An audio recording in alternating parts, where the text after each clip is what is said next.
Okay, so real quick, as stated at the beginning of my last couple of videos on this channel, Devon Tracy of Atheism is Unstoppable had all of his channels obliterated off the platform with no warning, no community guideline strikes, and no real explanation other than a copy and paste explanation.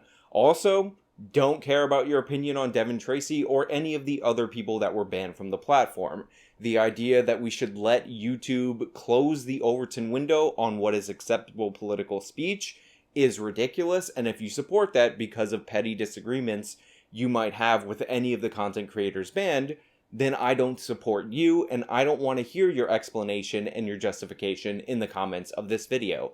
Also, I am not naming all the alternative platforms that you can go find Devon on, but they are linked in the description. Under my last video, because I showed his Twitch, I got a lot of comments about how he should join BitChute.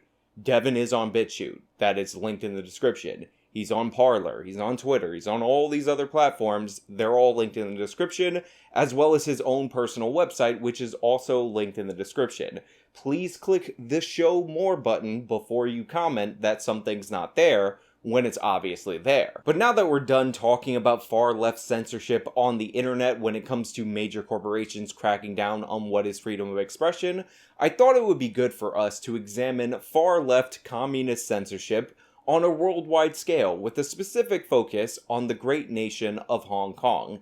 Now, full disclosure, I am not the most knowledgeable person about Hong Kong. I'm going to be giving you the information which, to the best of my ability, will be accurate. However, I recommend you check out a YouTuber called Voltaire's Ghost for a more in-depth view of Hong Kong. He is a British national, he has lived in Hong Kong, he knows the area, and he also knows the languages. Like, he can read you what these people are actually saying, so you don't have to rely on a media organization to translate what they're saying in English. He can tell you firsthand what these people are saying in English so that you can understand it. So definitely check out Voltaire's Ghost for a more in-depth view of what's going on in Hong Kong, but still enjoy my video, however not as detailed or accurate as it may be.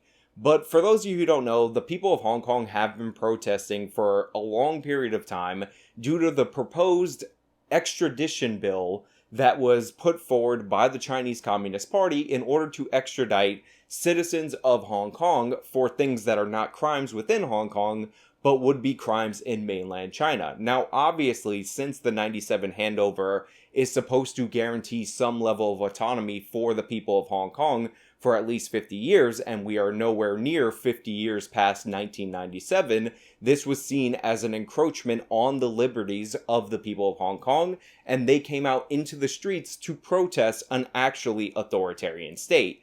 And they did things during this protest, like destroy surveillance cameras meant to identify protesters so that they could be punished by being disappeared later by the Chinese Communist Party, among many other things that might be evocative based on the images alone of some of the protests that we've seen within the United States of America.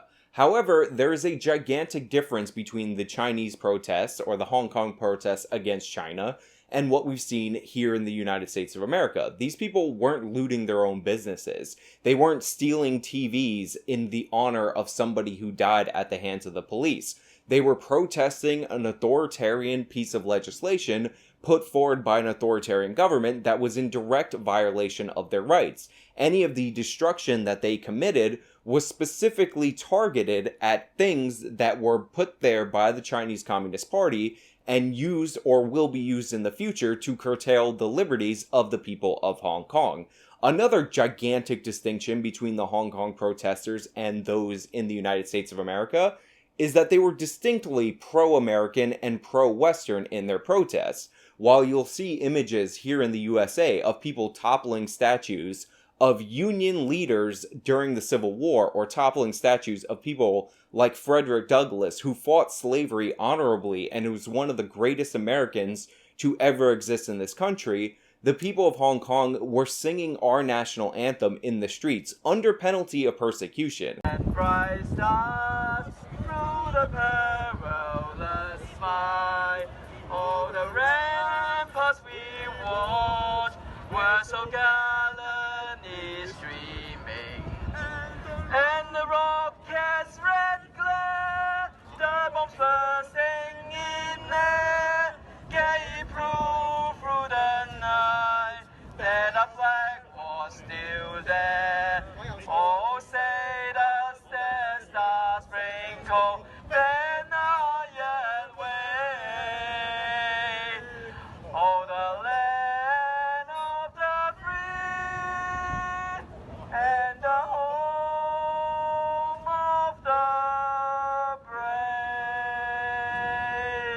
They waved our flag, the British Hong Kong flag, as symbols of liberty, because when you're actually face to face with a truly authoritarian government, when you're actually protesting in such a way that has legitimate threat of consequences against you, you stand up for what is truly a symbol of liberty. You stand up for what are truly ideals that your nation is founded on and that you want your nation to continue to live by.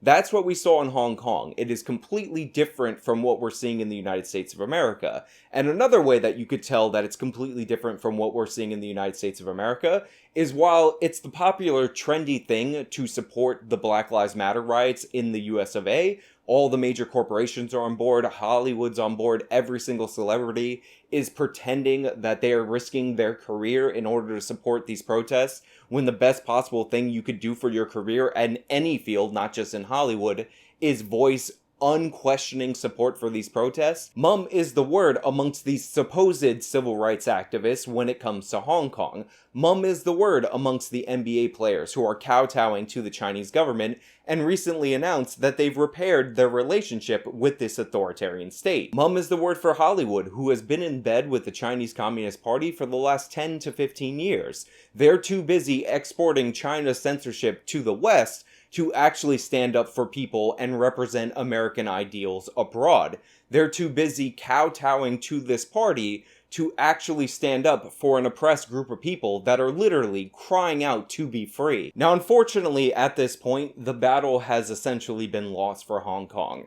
The Chinese Communist Party passed a national security bill. It is now law, and we are now seeing the repercussions of letting an authoritarian regime run roughshod over what was a Western carve-out of liberty in the Far East.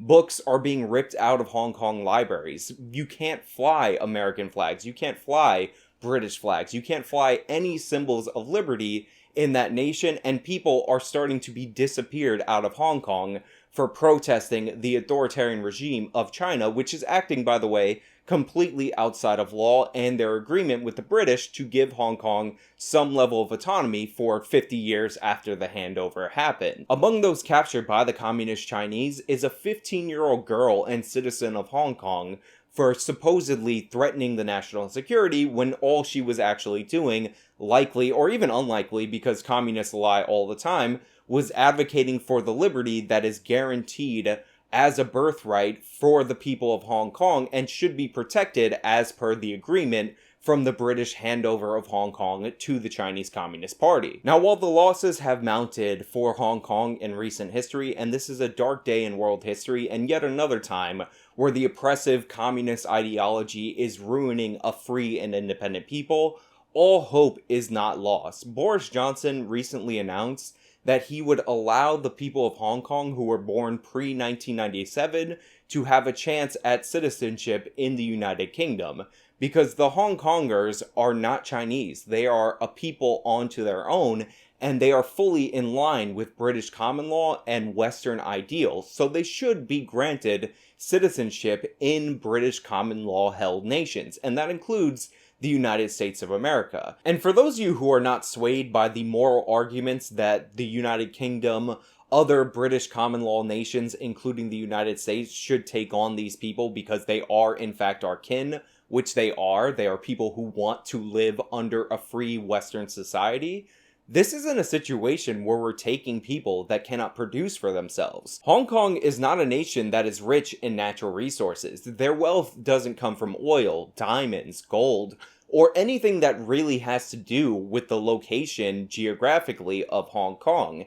The wealth of Hong Kongers comes from the people of Hong Kong. They're a place without any natural resources. They're basically a city on a rock surrounded by water. There's nothing special geographically about the location of Hong Kong. That's not to say that the city isn't beautiful. I mean, just look at some of the photos of how gorgeous what these people built in that spot in the world actually is. But that is to say that the wealth of Hong Kong is intrinsically tied to the people of Hong Kong and the system of Western common law, specifically British common law. They are a testament to what is the best system for building a wealthy society. a system that recognizes individual liberty, private property rights. Just compare the average wealth of the person in Hong Kong or the median income of people of Hong Kong to that of mainland China and compare it over time. Hong Kong, even now, as the Chinese have been moving toward a system to recognize limited private property rights because even they know communism is desperate to fail, the Hong Kongers outpace them in every single metric. Hong Kongers are a testament to the greatness of our system, to the morality of a capitalist economy, and they all know it. Again, these are people singing our national anthem, waving our American flag as symbols of liberty under threats of persecution by the Chinese Communist Party. And also, this is a population that largely, not fully obviously, but largely speaks English. So the language barrier issue that we would tend to have with other immigrants isn't as severe when it comes to Hong Kongers. We definitely should import these people to the United States. If we were going to have any group of immigrants in the United States of America, it should be people that actually want to be in the United States of America. And this isn't unprecedented. We know that people who come from communist countries do extraordinarily well within the states. Cubans are killing it in the United States of America. And the Hong Kongers are killing it in Hong Kong so they can bring themselves, their human capital, and all their wealth to our country, and China can have the bones of what was once a great society. There are very few peoples across the world that can pull an Asgard, say that their home isn't necessarily a place, but it is an idea. Hong Kongers can do that. Hong Kong does not have to be a place. It doesn't have to be a geographic location. It can be the idea that capitalism is moral, the idea that anybody, even a group of people that are surrounded by an authoritarian nation, can flourish as long as their nation is built on the right set of ideals. That's Hong Kong. We should accept these people. And if you're still not convinced, and you don't want to accept Hong Kongers based on all the amazing things that I've told you thus far in this video, then I have one other crucial, amazing, stunning, irrefutable argument.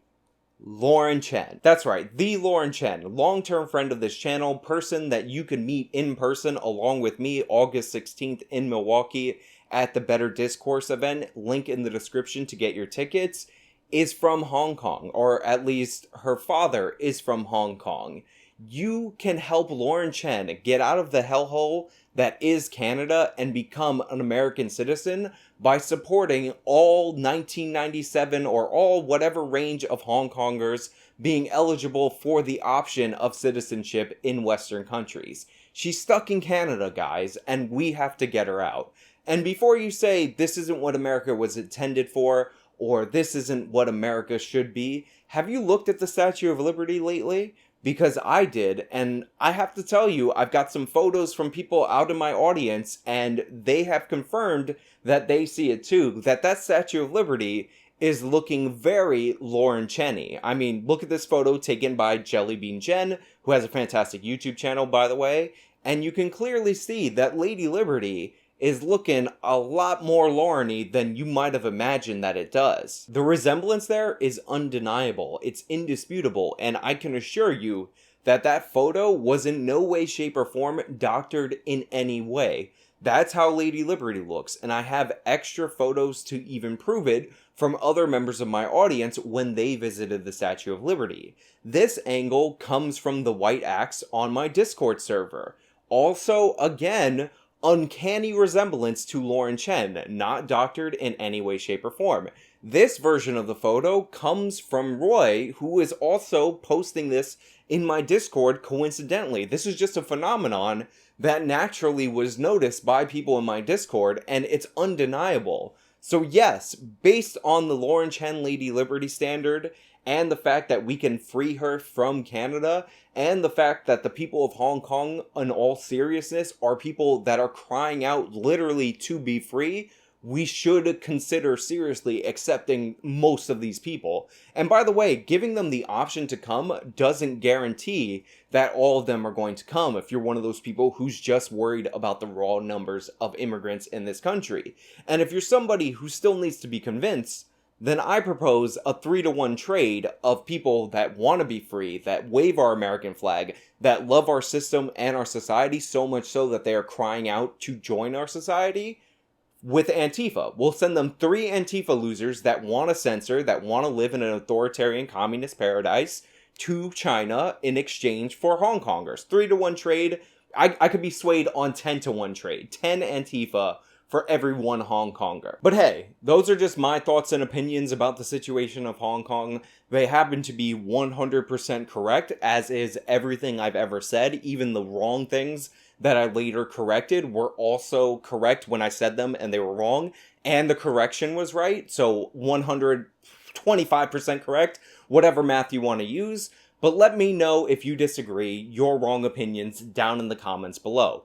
As always, if you like this video, then you can show me by leaving a like. Check out any of the content creators that I reference in the Show More box. Follow me on my social media. Support me via one-time donations through PayPal or Venmo, or monthly on Patreon or Subscribestar. This has been me talking about Hong Kong and how we should let these people come to the West because they are Western in every way that matters. Till next time.